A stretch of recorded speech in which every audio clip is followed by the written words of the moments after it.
Hi guys, welcome back to another video by तो करना review.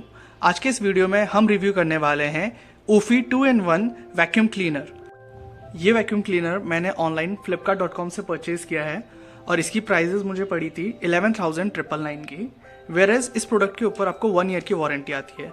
ये प्रोडक्ट जो आप देख रहे हैं ये 2-in-1 मॉडल है। इसका मतलब ये है कि ये एक बार में झाड़ू के साथ साथ पोछा भी लगा सकता है। सो गाइस, गोइंग फॉरवर्ड अब मैं आपको इस प्रोडक्ट का पूरा इन ब्रीफ रिव्यू बताने वाला हूँ।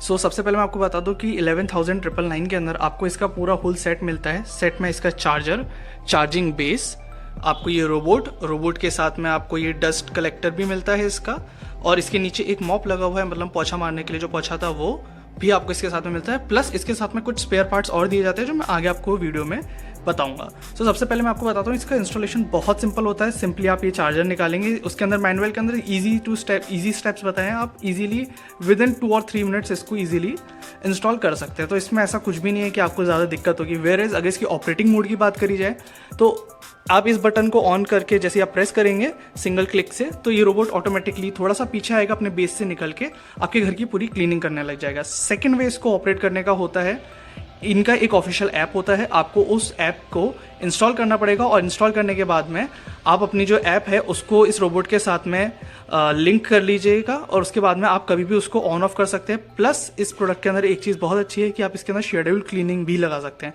शेड्यूल क्लीनिंग मतलब आप किसी भी एक टाइम को प्रीसेट कर दीजिएगा, उस टाइम पे ये रोबोट अपने आप जाके क्लीनिंग करके अपने चार्जिंग स्टेशन पे वापस आ जाता है, आपको नहीं करना है। वेयरएज रिटर्न अपने चार्जिंग स्टेशन पे ये वापस आ जाता है, और उसके लिए अगर आपने इवन मैनुअल मोड से भी इसको ऑन किया होगा तो फिर भी वो पूरे घर की क्लीनिंग करने के बाद में ऑटोमेटिकली अपने चार्जिंग स्टेशन पे वापस आ जाता है। सो गाइस, अब मैं आप लोगों के साथ में शेयर करना चाहूँगा इसका एक स्पेसिफिकली ब्रीफिंग की मैं अभी इसको करेंटली पिछले 1-2 वीक से यूज़ कर रहा हूँ और बहुत जल्द इसका मैं 1 मंथ रिव्यू वीडियो भी आप लोगों के साथ में शेयर करूँगा। 2 इन रोबोट्स के बारे में मिसकंसेप्शंस होते हैं। सबसे पहला, क्या ये रोबोट इंडियन घरों में यूज़ किए जा सकते हैं? Yes, it can be use, कोई दिक्कत नहीं है अनटिल अनलेस आपके घर में इस तरीके की फ्लोरिंग हो। अगर आपके घर में सीमेंटेड फ्लोरिंग या उस तरीके की फ्लोरिंग्स होती है, या फिर ऐसी फ्लोरिंग्स है जिसमें दहलीज वगैरह बनी हुई है, एक अलग से उसका हिस्सा है, तो आप इस रोबोट्स को इजीली वहाँ पे यूज़ नहीं कर सकते। मैं इस समय एक फ्लैट में रहता हूँ और मेरे फ्लैट में इस तरीके की ही फ्लोरिंग है, पूरी टाइल्स फ्लोरिंग है, तो ये इजीली पूरा क्लीन कर लेता है, कोई दिक्कत नहीं होता है। और झाड़ू में तो मतलब बहुत अच्छा, बस पोछे के टाइम पे हमें ये करना पड़ता है कि उसको हर रूम के बाद में हम उसको पोछा एक बार क्लीन करके वापस लगा देते हैं, ताकि हमको अलग से इसमें पोछा लगाने की ज़रूरत ना पड़े। Apart from this, company claim करती है कि आपका ये जो प्रोडक्ट है वो 90 मिनट्स का रनिंग टाइम देता है। मतलब एक बार की क्लीनिंग में, मतलब ये एक बार की चार्जिंग पे 90 मिनट्स की टोटल क्लीनिंग कर सकता है। अपार्ट फ्रॉम दिस, ये 5 आवर्स लेता है चार्जिंग के। जब ये चार्ज होता है तो इस तरीके से रेड बटन इसकी जलती है। मुझे अगर आप ये पूछे कि कितना टाइम लगता है इसको एक सर्टेन एरिया को कैप्चर करने के लिए, तो मैं आपको बता देता हूँ। मेरा घर 2 BHK है और ये पूरे घर की क्लीनिंग करता है। It takes 45 minute, almost 45 to 50 minutes लेता है ये पूरे घर को क्लीन करने के लिए। और मेरे घर का एवरेज एरिया जो है वो ऑलमोस्ट बैठता है 800 स्क्वायर फीट्स के करीब। मेजरली टाइम वहां से आपका नहीं आएगा कि कितना एरिया है। कई बार ये भी होता है कि आपका घर कितना कंजेस्टेड है। जैसे मेरा डाइनिंग रूम है, मेरा डाइनिंग रूम ऑलमोस्ट पूरा सॉर्टेड है, मतलब रोबोट को कोई दिक्कत नहीं, वो स्ट्रेट जाके अपनी क्लीनिंग कर सकता है। लेकिन मेरा जो पर्सनल बेडरूम है वो बहुत ज़्यादा कंजेस्टेड रहता है, कभी ज़मीन पे कुछ पड़ा होता है, कभी कुछ पड़ा होता है, तो इसको काफ़ी दिक्कत होती है उसमें। तो मतलब पूरे घर में सबसे ज़्यादा टाइम ये मेरे ही बेडरूम में लेता है। ऑलवेज रिमेंबर कि टाइम इस चीज़ पे डिपेंड करता है कि आपका रूम कितना ज़्यादा कंजेस्टेड है और कितना ज़्यादा आपका रूम खुला हुआ है, उसके बेस पे ये अच्छे से क्लीनिंग करेगा। अब मैं आप लोगों को बताऊंगा ये प्रोडक्ट एक्चुअली वर्क कैसे करता है, या फिर आप इसको डेली यूजेस में किस तरीके से यूज़ करने वाले हैं। सबसे पहले आपको डेली इसमें 2 चीज़ों का चेंज करना बहुत ज़रूरी पड़ेगा आपको। जो आपका डेली रूटीन होगा, it will take just 1 minute. जो होता है आपका इस तरीके से, नीचे ये मॉप होता है, आप इस तरीके से थंब लगा के ये इसको निकाल लेंगे। बेसिकली आपका पोछा है, इसके अंदर से आप इसको इस तरीके से खोल के इसको हल्का सा प्रेस करिए, एयर टाइट होता है। इसके अंदर आप पानी भर सकते हैं। इसके अंदर पानी की क्वांटिटी ऑलमोस्ट 130 ml आ जाती है।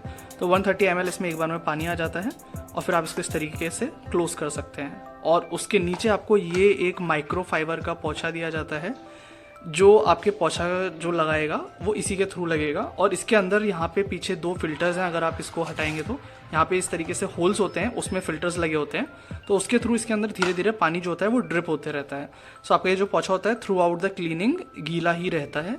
सो इसमें आपको पोछा लगाने में ऐसी कोई दिक्कत नहीं है। बट मैं पर्सनली आपको बताता हूँ, मेरे एक रूम के बाद में जब ये मेरा रोबोट दूसरे रूम में क्लीनिंग के लिए जाता है तो जनरली मैं इसको पॉज करता हूँ, और पॉज करने के बाद में इसका पोछा निकाल के ये क्लोथ को धो देता हूँ सादे पानी से, ताकि मेरा जो नेक्स्ट रूम है उसमें साफ रहे। ये एक चीज़ आपको हमेशा करनी पड़ेगी जब भी आप पोछा लगवाएंगे इससे। प्लस ये आपको नॉट डेली, मैं नहीं बोलूँ डेली, मतलब डिपेंड करता है आपके घर में किस तरीके से कचरा आता है, लेकिन ऑलमोस्ट हम लोग इसको डेली वॉश करते हैं। ये आपका कचरा जो रहेगा जितना भी, उसको पूरा कलेक्ट करने के लिए आता है। तो आपको इसको इस तरीके से खोल भी सकते हैं। करेंटली इसके अंदर थोड़ा कचरा होगा क्योंकि मैं इसको क्लीन करवा रहा था। राइट, इसके अंदर थोड़ा सा कचरा है। और ये इसका फिल्टर है, ये फिल्टर भी आपको टाइम टू टाइम क्लीन करना पड़ेगा। सो इस तरीके से ये 2 चीज़ें होती हैं जो आपको डेली क्लीन करनी पड़ेगी। अपार्ट फ्रॉम दिस, आपका ये जो रोबोट है ये इस बटन से ऑन ऑफ होता है, जैसे कि मैं बता चुका हूँ। अब मैं आपको इस रोबोट के बैक साइड दिखाता हूँ, सो डैट आप अच्छे से अंडरस्टैंड समझ पाएँ कि इसको किस तरीके से आप यूज़ करेंगे। इसके अंदर ये इस तरीके के ब्रशेज आते हैं जो झाड़ू लगाने के काम आते हैं। वेरेस ये वाले व्हील्स 3 जो हैं, इनके थ्रू आपका जो रोबोट है वो चलता है। यहाँ पे एक और बटन दी गई है ऑन ऑफ करने की, जो आपके रोबोट को स्लीप मतलब बंद करने के लिए यूज़ होती है। ये चार्जिंग जो आपका स्टेशन होता है 24/7 चालू रहता है। और ये जिसके अंदर आप 2 मेटल प्लेट्स देख रहे हैं, ये 2 मेटल प्लेट्स जो हैं, ये जब इनसे टच होती है तब आपका जो रोबोट होता है वो चार्जिंग पे चला जाता है। अपार्ट फ्रॉम ऑल दिस, जितना भी वो झाड़ू लगाता है वो पूरा कचरा इस एरिया में कलेक्ट होता है, और इस यहाँ से कलेक्ट होने के बाद में इधर से वो सक्शन होता है, और वो पूरा जो आपका आपने देखा था अभी झाड़ू का जितना भी आपका कचरा रहेगा वो पूरा कचरा इस वाले बॉक्स के अंदर कलेक्ट हो जाता है। अपार्ट फ्रॉम दिस, इसके अंदर आपको एक चीज़ बहुत ध्यान रखनी पड़ती है, आपका रोबोट आपको वीकली अच्छी तरीके से ड्राई क्लोथ से क्लीन करना पड़ता है, क्योंकि इस रोबोट के अंदर यहाँ पे आप जैसे कि देख पा रहे होंगे ये सेंसर्स हैं। यहाँ पे ये इसके अंदर सेंसर है। इन सेंसर के बेस पे ही जो आपका रोबोट होता है वो सही से वर्क करता है। यहाँ है, यहाँ पे ये एक और ये रहा, यहाँ एक और सेंसर है। तो इस तरीके से आपको इसको क्लीन करना पड़ेगा from time to time. Whereas अगर आप इस रोबोट को सामने से देखेंगे तो इसके सामने इस तरीके का एक एरिया है, और ये एरिया जैसे कि अगर मान लीजिए किसी भी ऑब्जेक्ट से अगर वो टकराता है, तो ये इस तरीके से इसके अंदर स्प्रिंग है जिससे वो आपकी किसी भी सामान को डैमेज नहीं करता है। और यहाँ सामने एक ये रबर बेल्ट लगी हुई है, ताकि किसी भी तरीके के स्क्रैचेस आपके सामान पे या फर्नीचर पे ये ना छोड़े। और टिल डेट मैंने नहीं देखा ये कहीं पे भी मेरे फर्नीचर में, दिस इज़ माई रूम, और कहीं पे भी इसने किसी भी तरीके के स्क्रैचेस नहीं छोड़े हैं। इसको किसी भी चीज़ के नीचे जाने के लिए ऑलमोस्ट 2.8 इंच की स्पेस चाहिए होगी। अगर उससे छोटी जगह होगी तो ये रोबोट वहाँ नहीं जा पाएगा। उससे बड़ी स्पेस कोई सी भी हो तो चले जाता है। ये हमारे यहाँ अलमीरा जो होती है, सेफ होती है, उसके अंदर भी चले जाता है, बेड्स के अंदर जाके क्लीनिंग करता है, जो डेफिनेटली कोई भी अपने घर में झाड़ू से नहीं करता होगा। सेम यहाँ पे भी इसके सेंसर्स कुछ फिट हैं और कुछ यहाँ पे भी रहते हैं। तो आपको एक तरीके से इसको वीकली अच्छे से क्लीन करना पड़ेगा, ताकि आपका जो रोबोट है वो ईजिली वर्क कर सके, अपने सेंसर्स को यूज़ कर सके बिना किसी दिक्कत के। एक आप लोगों को मैं छोटा सा सैंपल दिखा देता हूँ कि ये जो प्रोडक्ट है किस तरीके से ऑन होता है। अगर मैं यहाँ से इसको इस तरीके से ऑन करूँगा तो ये स्टार्ट क्लीनिंग कह के थोड़ा सा बैक होगा अपने चार्जिंग स्टेशन से पहले, और इस तरीके से बैक होने के बाद में ये अपना जो क्लीनिंग होता है उसको शुरू कर देगा वो। There you go. अगर कोई भी ऑब्जेक्ट इसके सामने आएगा तो वो इस तरीके से टकरा के अपनी जो जगह होती है उसको बदल लेता है, and then it will keep cleaning. Whereas मैं आपको एक चीज़ बता दूँ, ये क्लीनिंग हमेशा इस तरीके से जिगजैग फॉर्म में करता है, तो जिगजैग ही वो जाएगा और उसी हिसाब से वो क्लीनिंग करेगा। और एक चीज़ मैं पर्सनली आपको बताना चाहूँगा, ये घर का एक भी छोटे से छोटा कोना भी कभी नहीं छोड़ता है। इसको पता होता है कौन सी जगह इसने करी, कौन सी जगह नहीं करी है। सो उसके लिए आप बेफिक्र रहिए। अगर आप इवन इसको नहीं भी देखेंगे तो ये अच्छे से पूरा क्लीनिंग करके अपने चार्जिंग बेस पे ऑटोमेटिकली रिटर्न पहुंच जाता है। So from my and at the end मैं आपको लोगों को स्ट्रांगली रिकमेंड करूँगा कि ये प्रोडक्ट लिटरली काफ़ी अच्छा है। बेस्ट थिंग इसकी ये है कि ये ज़्यादा महंगा नहीं है। ये सिर्फ आपका 12,000 ऑलमोस्ट का पड़ता है, तो it's like 1,000 for a month आप दे रहे हैं, जो आप किसी भी काम वाली बाइक को भी देंगे ही देंगे ऑलमोस्ट। सो मेरा सजेशन ये है कि ये प्रोडक्ट काफ़ी अच्छा है। अगर आप परचेस करना चाहते हैं तो कर सकते हैं। अदरवाइज़ इसके इस तरीके के और भी प्रोडक्ट्स आते हैं जो काफ़ी अपग्रेडेड होते हैं, जैसे उनमें कैमरा होता है या अलग तरीके के सेंसर्स होते हैं। तो आप अपनी स्पेस के हिसाब से देखिए कि आपको किस तरीके का चाहिए है।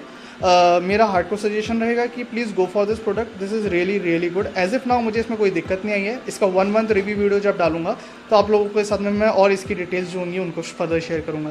That's all from my and, thank you and have a nice day, and please guys do like the video, share the video and subscribe the channel since we are new. Thank you, thanks a lot.